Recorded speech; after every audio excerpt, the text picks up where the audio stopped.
Le lipophilique est une technique chirurgicale qui permet d'enlever la graisse dans certaines zones disgracieuses et d'aller les mettre essentiellement au niveau des fesses pour avoir un volume plus galbé et un volume plus rond.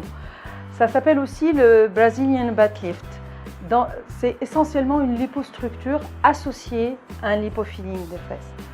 Qu'est-ce qu'on a besoin? On a besoin d'harmoniser la silhouette. Et pour ce faire, il ne suffit pas des fois d'enlever juste la graisse dans les zones disgracieuses, il faut aller arrondir, donner plus de galbe sur les fesses, sur les hanches ou parfois même des fois sur les mollets.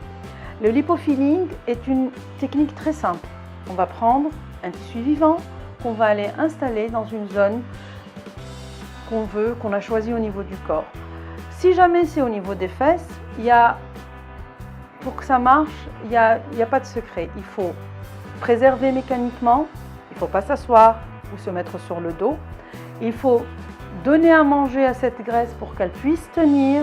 On va demander aux patients de manger très sucré et on va bien sûr donner les engrais, c'est-à-dire on va demander aux patients de se reposer, de ne pas se fatiguer, de laisser toute l'énergie du corps aller vers ce tissu qui vient d'être greffé, qui a besoin de se nourrir et qui a besoin de tenir et d'être épargné. On a plusieurs phases dans cette technique. La première, bien sûr, c'est prélèvement de la graisse, injection de la graisse.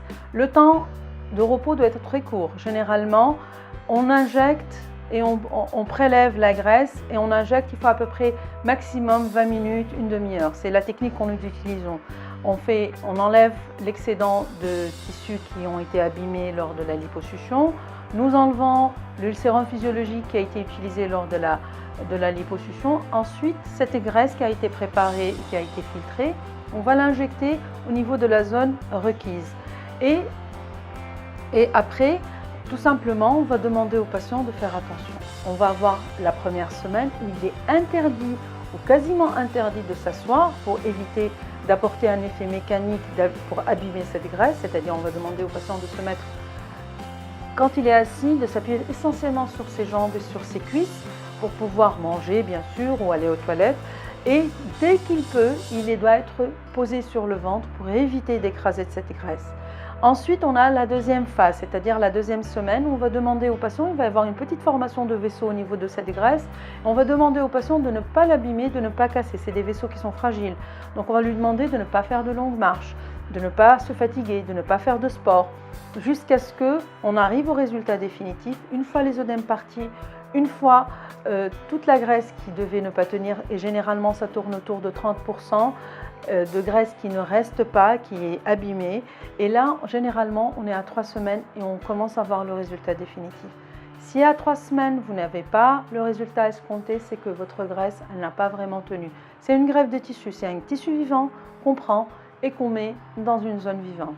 Donc ça a exactement les mêmes caractéristiques qu'une greffe de cœur, de poumon, ainsi de suite. Il faut qu'elle soit nourrie et c'est très aléatoire, il faut que ça tienne.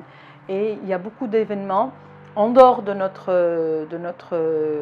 volonté qui fait que, en général, on a une prise à peu près de 50%.